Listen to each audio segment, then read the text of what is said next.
It's Tuesday on Your View. Welcome to the show. I am Mariah Afolabi Brown. As always, I have the ladies. Whitey in the building. Good morning. Looking nice and bright. Oh, orange is the color for the week. Yes, it is. How you doing, Whitey? I'm fine. The two of you are flying together. Green. So I finally got the memo. How far? I finally wear makeup. Oh, should we celebrate? Yeah, the makeup artists are back. Yeah, they resumed today with all their masks and all that. But yeah, we'll see how it goes. I mean, I feel like, honestly, I make up every single day, and it's kind of tiring. So I'm actually happy to have them back. But the truth is that COVID-19 hasn't gone. It's still there. So we have to. They are telling us to even be more careful. More careful now, because it's looking like it's really spreading around. And so talking about that, you know, I was talking to someone yesterday. So funny. My sister and I went out. We had our mask on and just, you know, trying to maintain social distance. And this lady was like, you know, I used to be like you, but I now know better. Just read Psalm 91. And only if you look at the number, only unbelievers are dying. Then when we spoke after, she was like, oh my God, are you a Christian? Are you a Christian? She said, hey, I didn't even ask if you're a Christian. We're like, we're Christians, but yeah. Just read your Psalm 91. He said, I don't wear my mask anymore. I'm so good. So that is the word on the street. They gave you gist, or it happened to you? It happened to me. It was told to me, to my face. Yeah, it's just like I heard that I think it was Abia State. The governor said that his state is the only state in the Bible, so they can't catch it. So I think he has caught it. The government he didn't caught it. God just gave him backhand. What they call backhand. Okay, so that's where we are now. Oh my Lord, but we have to, I mean, I'm so happy it's in the papers concerning the churches. Everybody has been worried. Yeah. They're calling each other, so are you going to church? Are you going to church? My husband said, that church, just still hanging there for now. Because the truth is my heart. We have to, even, you see, as they said in the Bible, the raven went out first. Let some people, the ravens, go out. Let's see what's happening. After like 1 month and nothing's happening, we'll come to church. But for now, in one building, together, no matter how protected you are, if somebody has it, there's a strong possibility you're going to get it. Yeah. And it's spreading so fast now. It's not even just that it's one building, it's the close proximity in churches. You know, no matter how you say you want to. I mean, they've started in some, in Abuja, a few other states. We'll see how it goes. We'll see how it goes. I don't know. I'm not against us opening churches because I feel that we need to pray, absolutely. But ensuring that people actually follow the guidelines is a whole different ballgame. So some churches are very organized. We'll see how they do it. Others, not so much. But nothing major is happening. Any interesting things from your end? No, that was the most interesting thing that happened to me yesterday. That lady, when she said... I'm sure you were like, what? I mean, we burst into laugh. So she thought, oh my God, these are unbelievers, because we were laughing at, you know, what she had just said. You know, but have they not heard this? Isn't this in the Bible? Heaven helps those who help themselves. No, why it's not in the Bible. It's not in the Bible. Yeah, but yeah, we should help us. Oh my Lord, you got to read some Bible, YK. Let's go on, everyone. We come back. We'll go through the front pages of the paper. Stay with us. We'll be right back.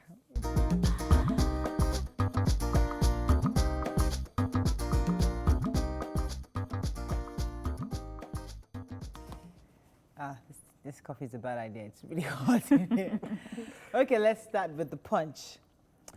50% of Kano 979 strange deaths caused by coronavirus, says federal government.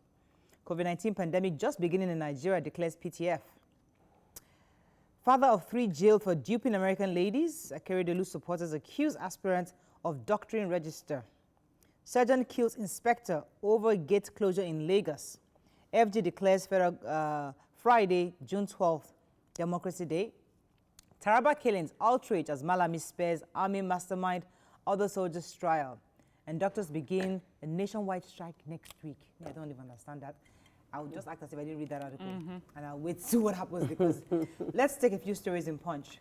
Yeah, the inspector that was killed by the sergeant, he had been, the sergeant was, his name was Azuko, and he had been quarreling with the tenants about having the gate locked. I think he was saying the gate was locked early. So the sergeant, the inspector now intervened. The next thing, he just faced him and said to use the machete on him. And just, you know. I didn't know the officers are allowed to use machetes. Crazy people. I don't know if he was allowed or if he was just, he was raging mad already when he tried to intervene before he faced the tenants. And then he got, another one, Itayo now tried to separate them. He got stabbed, so they rushed the two of them to the hospital, but he died a few days later. This was Thursday. He died on Sunday the 7th. Let's take the major headlines. Quite interesting, 50%. Yeah. So NCDC is saying that we know of the 979 cases in Kano. Remember, the Kano state was adamant that it wasn't COVID. So NCDC did their investigation, and they say that 50 to 60% of those deaths were caused by COVID. A number of them were above 65 years of age. Right. But there are also other reports, which is the Southeast. The NCDC is also saying the Southeast, they've been recording really low numbers. They were surprised and not too surprised when the numbers all of a sudden started increasing.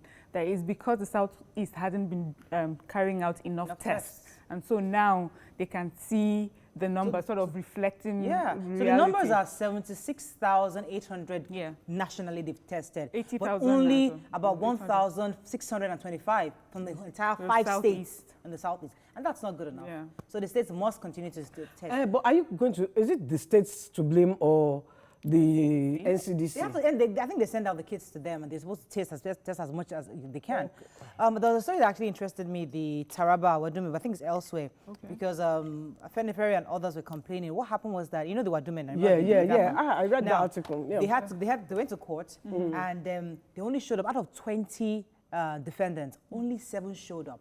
They actually removed their names from the charge sheet. So are these the military officers? The military officers, obviously. So they took them off, and a few others. So other groups are already complaining that why would you reduce the charge sheet? These are people who actually masterminded this entire escape and the death of the police officers. That it was unfair for them to do that. So I don't know how it's going to happen. Criminal for them to do that. It's criminal. But some of the groups that are complaining, or some of the people that are complaining, are saying they're going to keep quiet for now. They want to see if the court-martial the soldiers who have been taken off the list. Court martial will be carried out, yes. Thank you for putting that.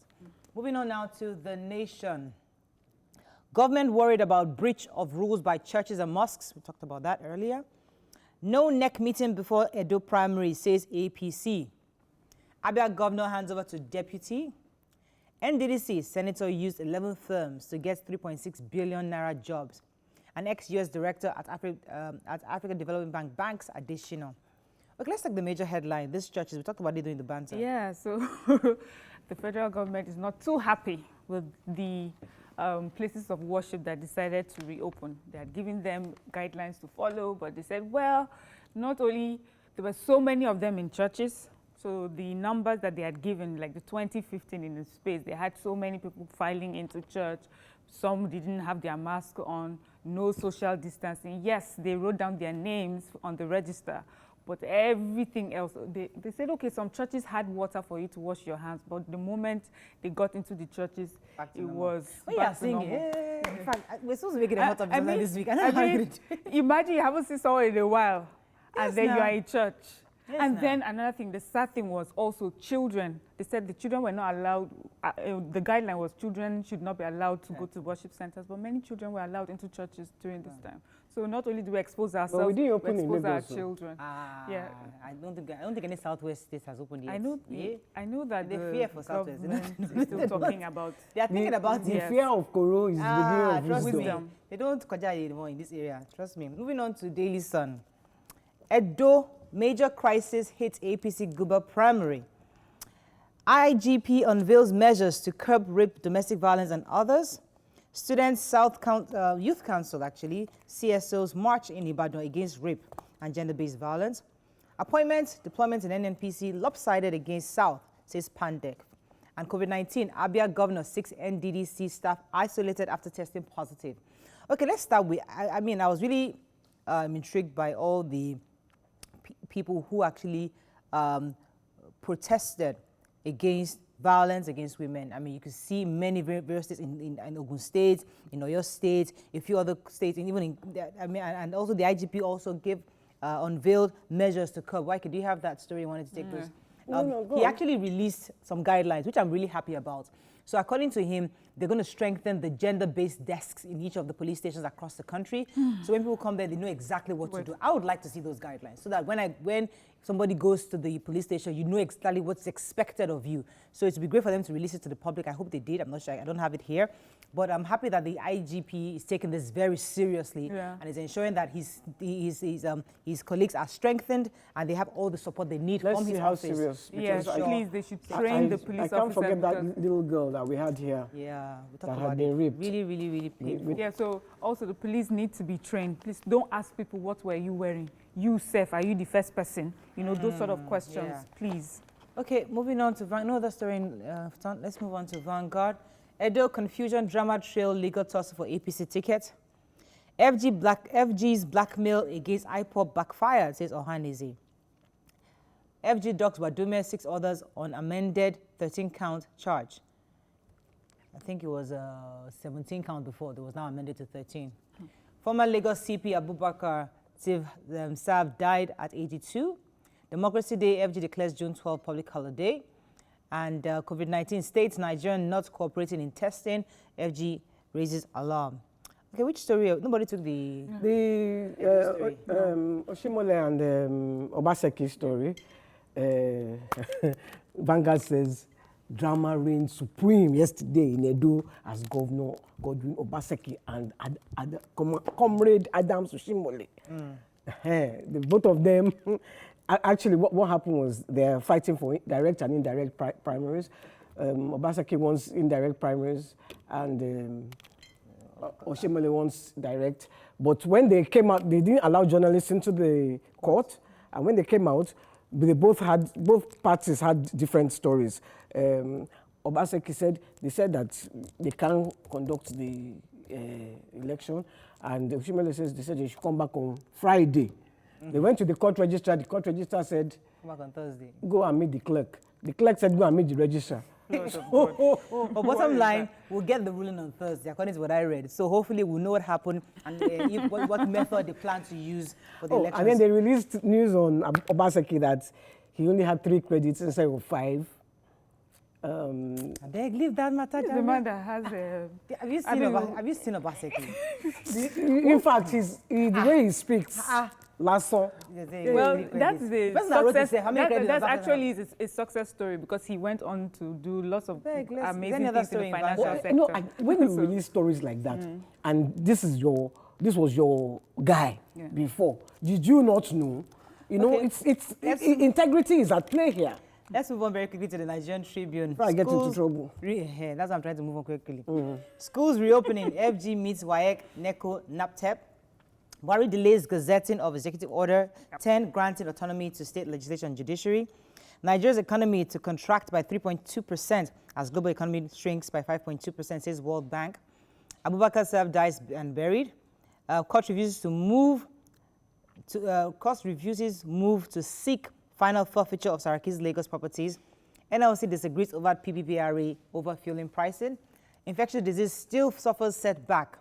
And court adjourns suit on Edo APC primaries till Thursday.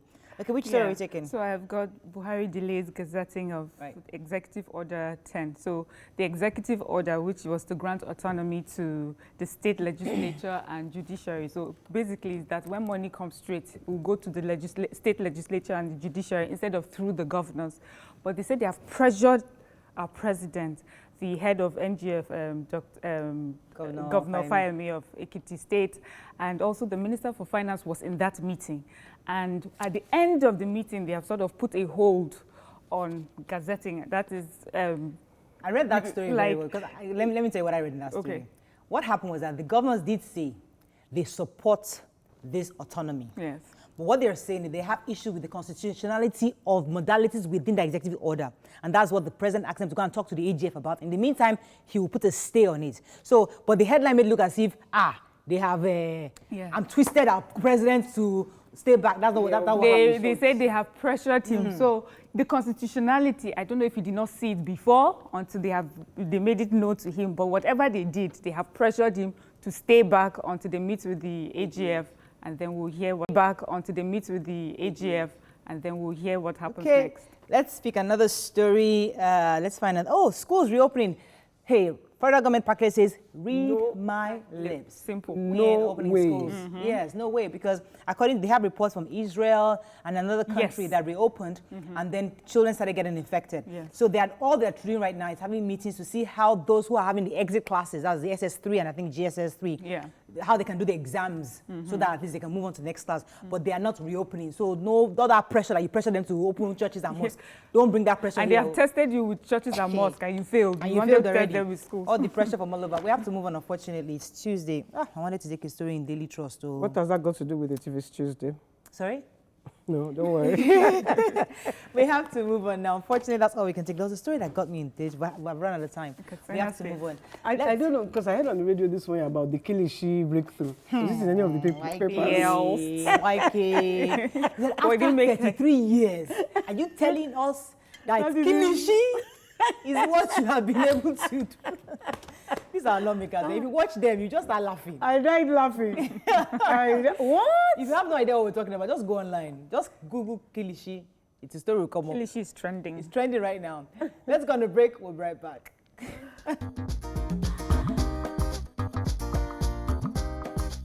Stay tuned. Your View will be right back.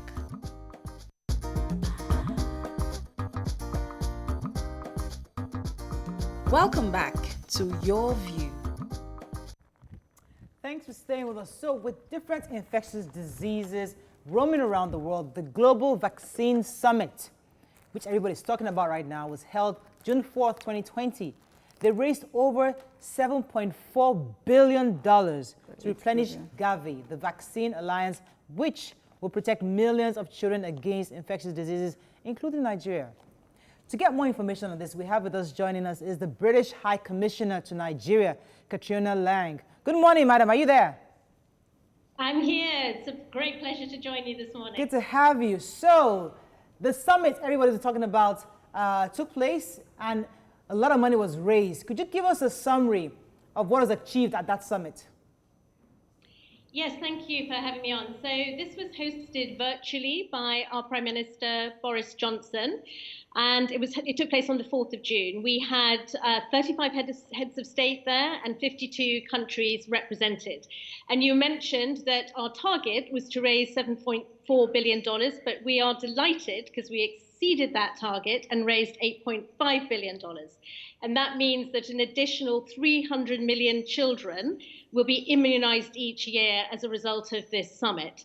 But the second purpose of the summit was to collaborate together on finding a vaccine for coronavirus, but critically importantly, making sure that can be rolled out across the world for the poorer countries as well as the richer countries.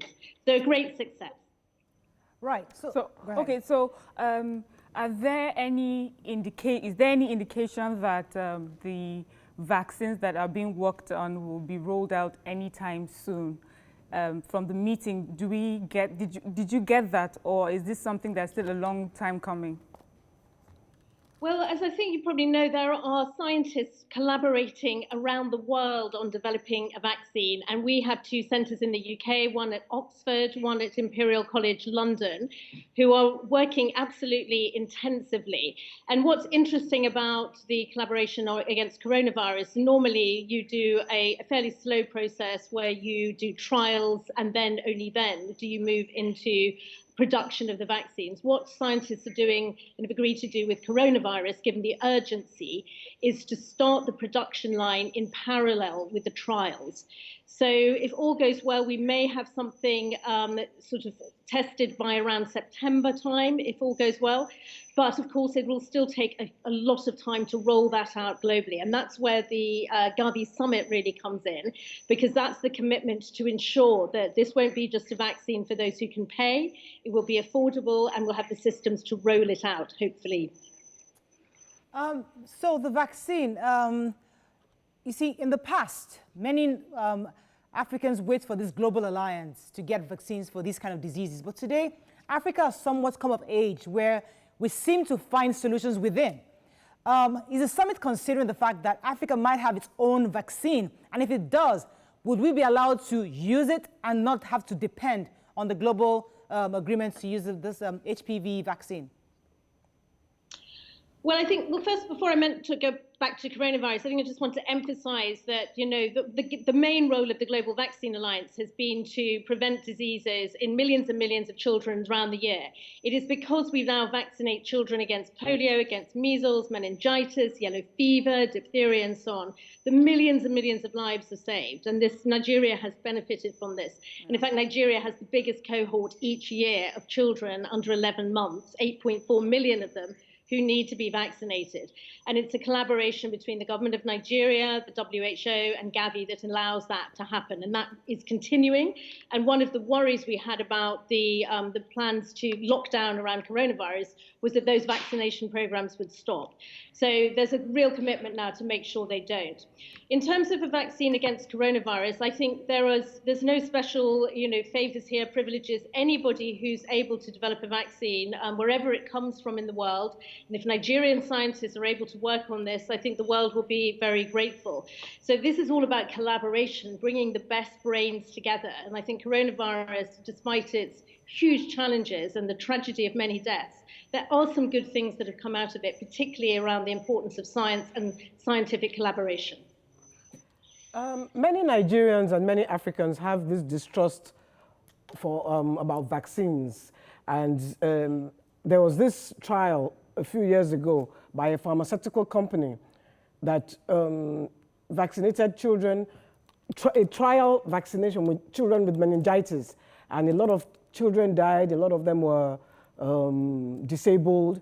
So how do you want to convince us or convince the ones who are very doubtful about these vaccines? How are you going to do that? Well, I think, I understand that there is sometimes some skepticism and worries about vaccines, and people who put themselves forward to trial, and this should of course be volunteers and it should never be children who are used in trials without their consent. But we do obviously have to test vaccines, and that's already happening. As I mentioned, the collaboration that's going on at Oxford University and Imperial. There are people who are putting themselves forward for trials.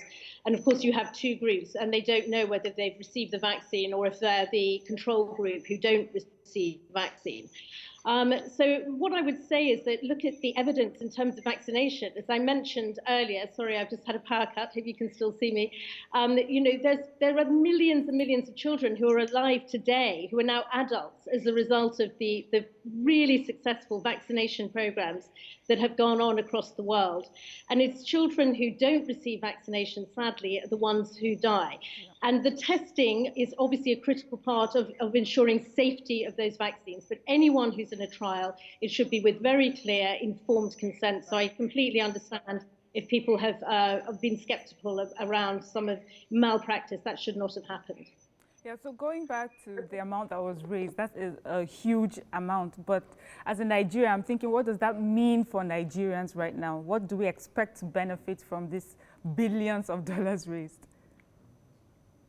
So Nigeria is one of the biggest beneficiaries of Gavi, and Gavi has been working here, the Global Vaccine Alliance, with WHO for many, many years. And actually, Nigeria should have been graduated from this program, but exceptionally, that's been extended out to 2028. So Gavi will be putting in $1 billion over that period, and Nigeria government itself $1.5 billion to continue these programs of vaccination.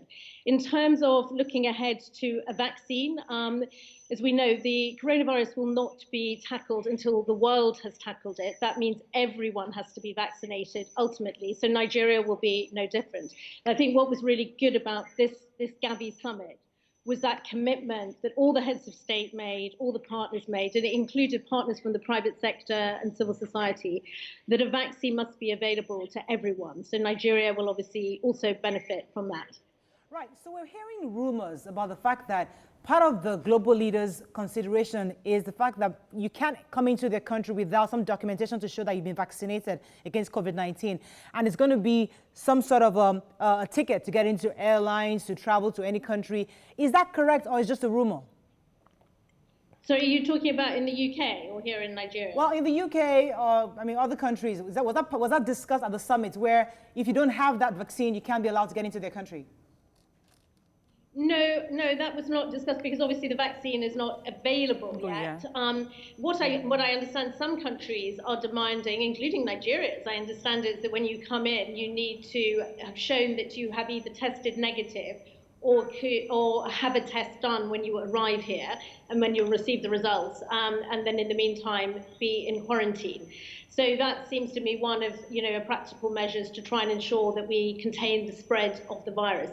When we do have a vaccine, hopefully before too long, but realistically probably another 18 months or so, I would have thought, having a vaccination certificate, as we do with yellow fever. When I come into Nigeria, I have to show my yellow fever certificate, and that's very sensible in my view, because that's how we contain these very infectious diseases spreading from country to country. No one's protected from these viruses. They don't respect borders. So showing that you have been vaccinated is I think, good practice, as we do with yellow fever. Yeah, I have. So what can an individual do? Someone like me, I know that governments are making donations. Someone like me, I know that governments are making donations, non-governmental organizations, just different CSOs come together, to make donations towards Gavi. But what can an individual do in a country? In what way can I volunteer or be of, just be part of this, to support this alliance?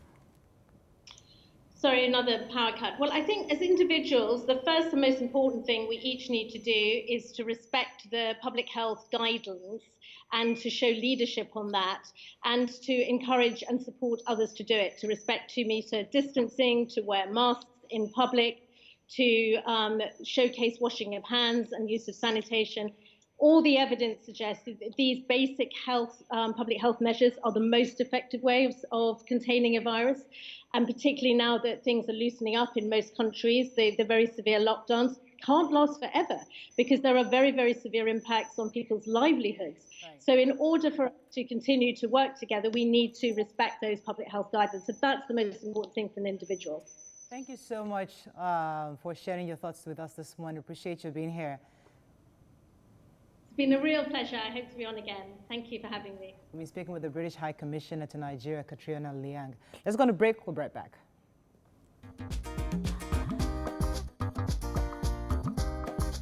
Stay tuned. Your View will be right back.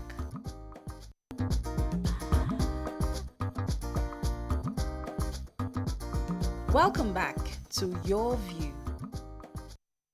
Thanks for staying with us. So, just like most Nigerians, we're not leaving this matter of rape that is ravaging our society recently.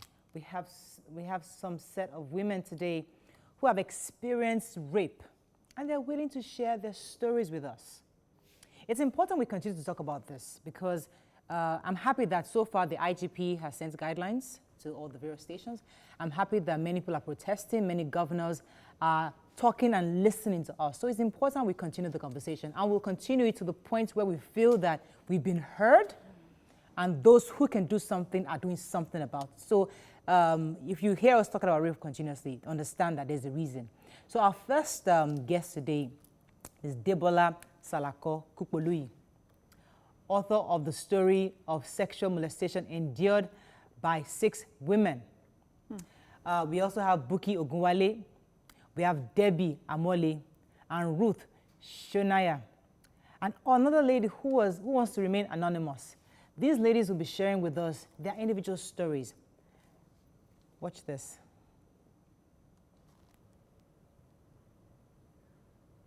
Good morning, ladies. Are you there? Good morning. Good to have you on the show. I didn't realize you're there already. Good to have you. Yes. All right, so who's going to go for it? Let me start with the first person. I think let me start with Ms. Shonaya. Thanks for joining us. Let me start with Ms. Shonaya. Tell us about your story very quickly. And thank you for accepting to talk to us today. And just like we said, we want to keep this conversation ongoing so people know. So I'll start with Ms. Shonaya. Go ahead, Good please. morning. My situation is in 3 parts. So it's happened 3 times, but I'll focus on the most recent one, which you term as what you call date rape. And basically has to do with someone who is familiar, someone you know, either abusing you or sexually assaulting you, which was what happened. Because in my case, this was someone I termed to be a friend, but upon my visit, it just happened. And this is where you begin to have thoughts like, is this the same person? Is this an emotion that has come over them? You start to ask yourself questions. So in my case, there was no help. It was an honest conversation that turned into something else. So that's what I would basically say. We'll ask you questions a bit later. It's important I get everybody's story so that then we talk together. Let me go back to Miss Debby. Debby, are you there? Debby Amole. Yes, I am. Please go ahead with your story. Yes, I am. Thank you for joining us. Okay. It's my great pleasure to be on your program. Mine was as a result, as I saw it, in a low-income kind of area. And I was living in this house in which there were many people, a kind of house we can call this basement, face you kind of house. So in there we had several tenants. And then, of course, we will have this male people in the house just call me. And then I wouldn't know, this is at a very, very young age, around age 5, age 6 to 7. They'll just call me into their rooms, and then just ask me to do things like, rubbing their private parts. And then sometimes it could even go to the extent of even oral sex. I didn't even know what I was doing. I just felt, well, just told me to do this, and I just did. But what I discovered is that the experiences never left me. It kept on lingering on in my head. And as I grew up, I began knowing that it was just the wrong thing, that they were doing with me. In summary, that's my story. Wow. Let's take Bukky Ogunwale. Okay, good morning again. Good morning. I'd like to share maybe my first encounter, and it was actually with a lady. She was someone that my parents had housed, and they were just trying to help, but she would pull us into the room and she would say things like, let's play daddy and mommy games. And I was too young to know what was going on, but then it happened, and it happened again and again. And I actually grew up in a sheltered environment. I wasn't allowed to go outside to play, but somehow this thing still found its way into the house. So yeah. Wow. Women, by a woman, that's another angle. Okay, let's talk to Debola Salako. She's the author of Story of Sexual Molestation. Tell us about your own experience. Hi, good morning. Thank you once again. Thank you. We're glad you brought us here. And these are the ladies that share their stories in the book free that we recently released May 13, not even knowing that this story was going to break out and it's become prevalent. So I would share, I had molestation stories as a child in the hands of, the house help, the housekeeper we had at that time, as a young child that was quite sickly. I stayed with the housekeeper while my parents were away. And she was one that introduced me to this act. I was clueless. I didn't even know what was going on. And it continued over and over. And like Bukky said, it looks like, you are marked because different, occurrences keep happening. And then we had one lady that also shared her story who wants to remain anonymous that was raped 4 times on different locations. It started at the age of 5, her uncle's driver, and nobody did anything about it. They just moved on, took her to the hospital. They said they tried to look for him and then they moved on. Another one by a neighbor, another one by an ex-boyfriend's friend. And, the story continued like that. We have more details in the book free. Thank you for having us. Yeah, so I'll go to our 5th lady in a moment because she wants to remain anonymous. We'll come to her in a moment. But I have to ask this. You are coming on live television don't you feel that people will begin to stigmatize you and say, oh, that's the lady, she said she was raped too? And because that's part of the fear that's making more women stay behind. So tell us, and I'd like all of you to answer this question before I go to our fifth guest. Why are you coming out this time? You know, that's what they asked Bukola, what's her name, Busola Dakolo the other time. Yeah. Why are you coming out this time? Yeah. Okay, so just to... okay, go ahead. Let me start with... let me start with Mr. Salako first. Okay. We are not just coming out now. Interestingly, it is pure coincidence that this is happening when our book was launched. The book was launched May 13. All these stories started about 2 weeks ago. But the reason we wrote this book was because it was a clear instruction from God. He said he needed to set free, and that people are not talking about this enough. You know, shame thrives in secrecy. When you keep, when you're not talking about it, then nobody's going to be helped. I have my story, I don't talk about it. You have your story, you don't talk about it. We are all parents, some of us are going to be parents. How do you want your kids to be educated? How do you want the future generation to be educated? Things happen and you need to be aware. So we came out because of the people behind us, so that they would have a voice and so that they would not have to go through what we went through. It's just a pure coincidence at the same time. Let me get some Ruth. Ruth, want to answer also? I saw you were ready to also respond to that. Okay, so for me, it was a case of, well, two cases. The first is enough is enough. Like, let's stop pretending. Pretense is something that is eaten deep into our culture. We like to hide everything and cover up everything and act like there's no problem. So that was the first thing, enough is enough. The second thing is for people to actually take action. So it's not enough to talk about it. In my case, I actually spoke up when I was molested as a child, but nothing was done about it. So that's the second thing. Talk about it, and then something has to be done about it. It needs to stop. It's not normal. Okay. Yeah. Okay. Sorry, Miriam. Were you molested as a child, or was it the date rape? I thought the date rape was the first instance of rape you had. So, like I said, there were 3 incidences. So twice as a child by house help, and then I was raped as an adult. Okay, so, you know, we hear, I mean, across with all 4 of you, it's, there's a story of being molested from childhood. So this starts from, and I want to know, did you ever try to speak? I mean, Ruth and Bukky, you especially mentioned that you were molested as children. Did you ever speak up, tell your parents, were you able to talk to your mom or an auntie, you know? Did you feel the need to speak to someone at that time? And what was the response that you got at that age? Bukky, let me start with you, Bukky. Okay. So for me, at the time, I didn't speak up, maybe because I was a very quiet child, and my parents didn't show me any reason to doubt their love and affection, but I was a really quiet child. I remember in retrospect now, my big sister, who is a much more verbal person, outspoken person, this lady would not go near her. So I think also maybe they look at temperament to decide.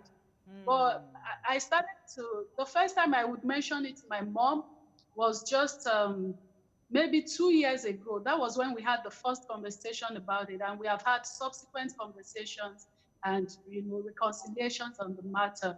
But I do remember there was another incident, a person who had come to do some work in town and was living with us. It was a man, and he had also attempted to molest me. He had actually molested me, but he didn't rape me. I was able to run away.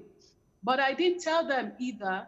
However, I went back home for my father's birthday and I saw him at the celebration. Wow. So I had to confront him and to say, he was trying to pretend like nothing happened. I was like, just like, my husband was there. So it was sort of embarrassing for him by the time I was telling my husband that, look, this is the guy that I had told you about.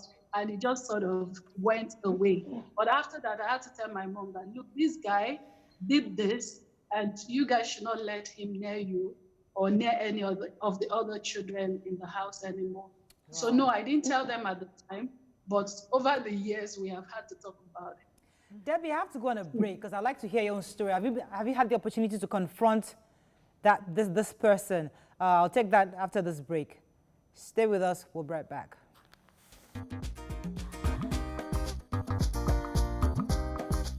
Stay tuned.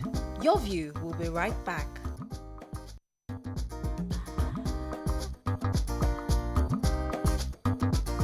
Welcome back to Your View.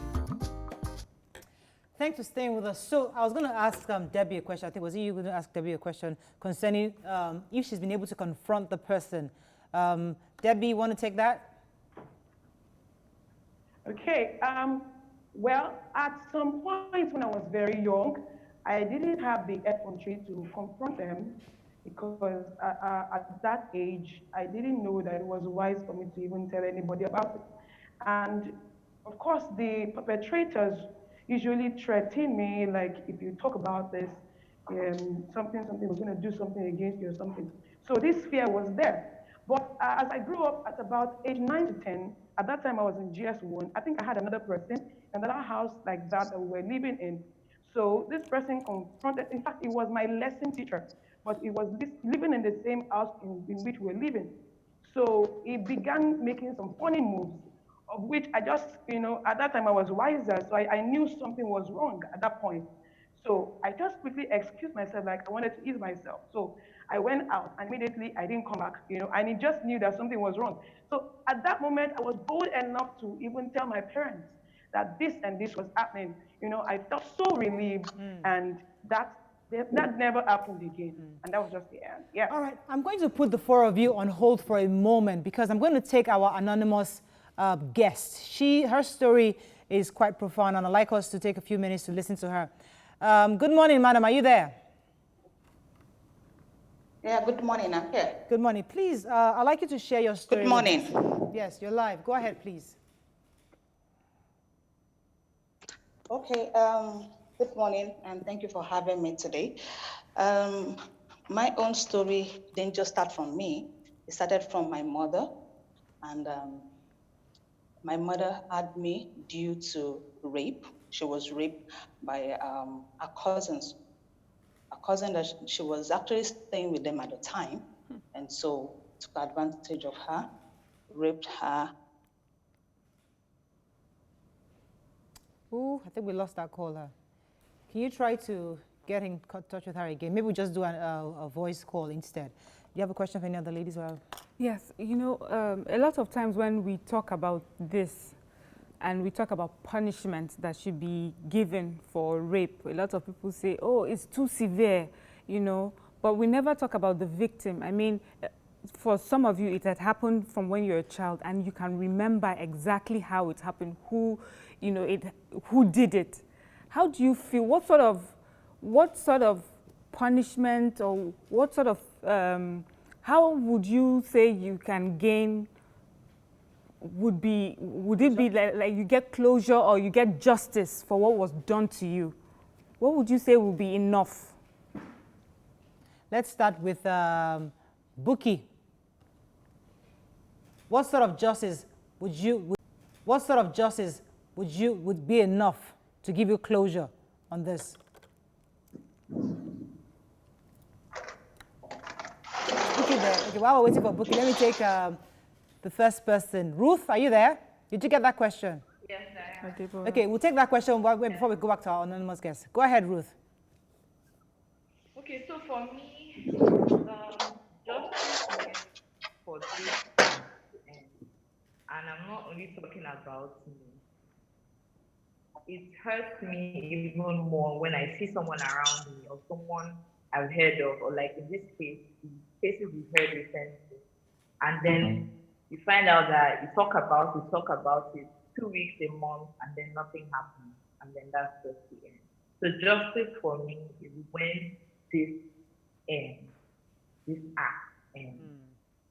Okay, thank you. So are you still in touch with or do you still see them, the people who perpetrated this act against you? At family functions? Okay, so the two people were helped, and I've not seen them for as long as I can remember. I don't remember. So if I see the guy, first person, I won't recognize him, to be honest. I'm told that yes. I'm told that our anonymous guest is back, so I'll talk to her in a moment. But whilst you're waiting, I'd like you to get the answer to this question ready, which is the fact that how has the experience affected you today? Has it affected your relationships? Has it affected your sexual act, your sexual lifestyle today? We'd like to hear that response later. But let me take our anonymous guest. Madam, I hear you're back. Are you there? Yes, I'm back. So your mother was raped, and you're a product of rape, you were telling us. Go ahead, madam, please.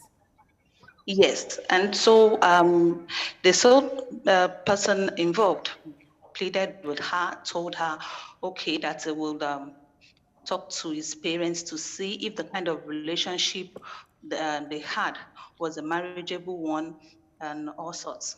But my mother held his words and left the house. Getting to our own parents' house, she discovered she was pregnant.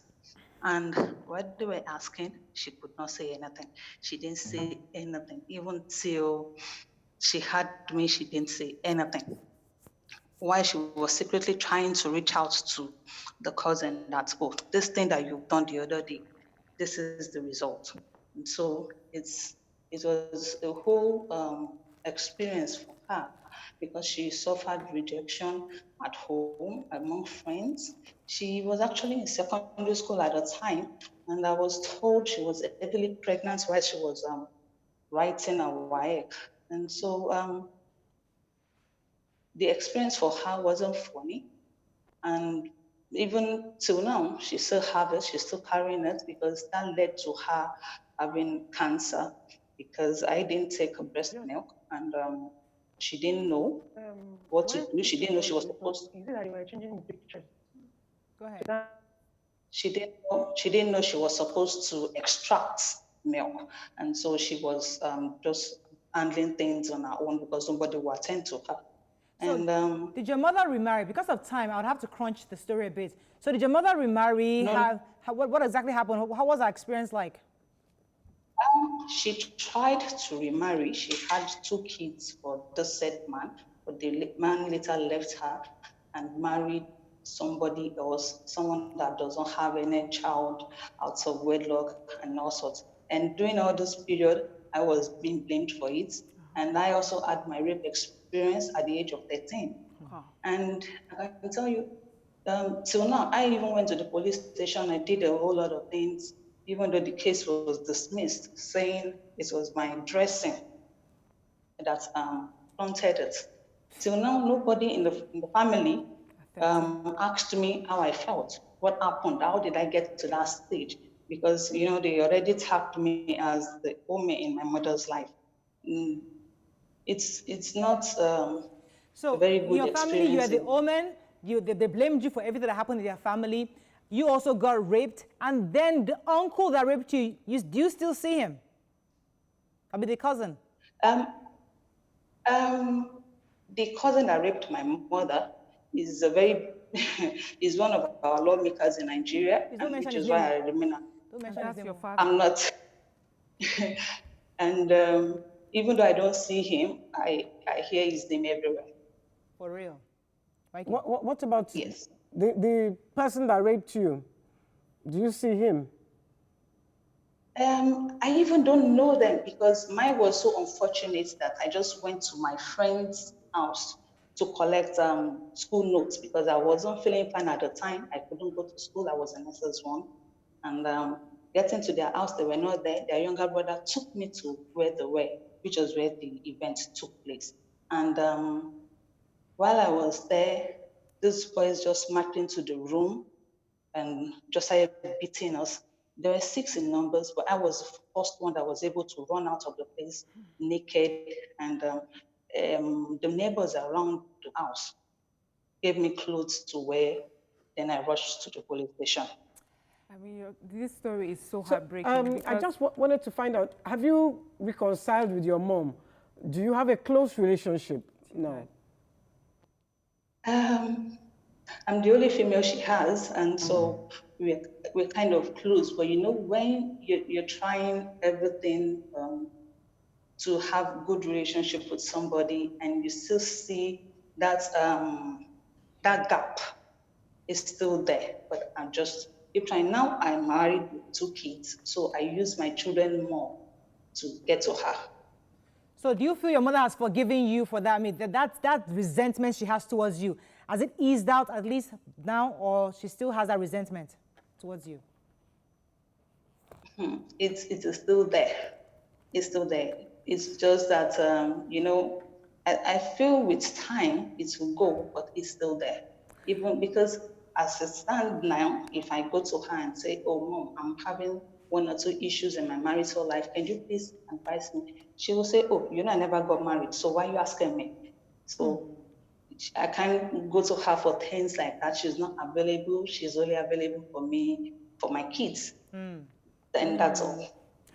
I mean, so this story is really so sad. I mean, you were, not only did your family, you know, sort of blame you for this, the system did not protect you, did not grant you justice. And I'm wondering, how are you able to be a mother to your children, especially given the sort of relationship you have with your mother? You see, different things drive us in life. My own experience wasn't funny at all. It stopped me from going to school. My secondary school then was inside an higher institution, so whenever I leave home, I'll just go and sit down under the tree. But I just told myself that I was going to save up money to make sure I do my exam, my WAEC. So you just imagine, I didn't go to school. I was a science student. I didn't go to school since SS1, and I want to do WAEC. It took me years, but I was able to do all those things. And so I saw that situation as my strength. I have to, okay. Sorry about that. Go ahead, please. Okay, so I saw it as my strength, and it's not be an easy journey. I won't say it's easy. It's not be an easy journey, but I think every time I find myself in any situation, I just look for the strength in it, because that has been what's kept me going. I have to let you go because I want to get back to the other ladies, but I have to ask you this last question. So your father, who is supposed to be a lawmaker in Nigeria today, have you reached out to him? Please don't mention his name, please. Have you reached out to him, and what has he done so far? I tried to reach out to him because I didn't even get to know the truth until I was 27. Wow. And it was his elder sister. My mother actually went to his elder sister to try and meet with him. But at the time, it was, I think it was a wrong person she had to confide in. And she was the one that came to tell me that, oh, your mother has been hiding the secret from you, this is it. And so at that time, I started trying to reach out to him. I went to trace his parents, but unfortunately they died shortly after. And yeah, anytime I make any attempts, he closes that door of attempt that comes near him. And in the name of, instead of my mother confiding in his sister, why did she come to him directly? But would you like to have a relationship with your father at this time? I would not say I want to have a relationship with my father.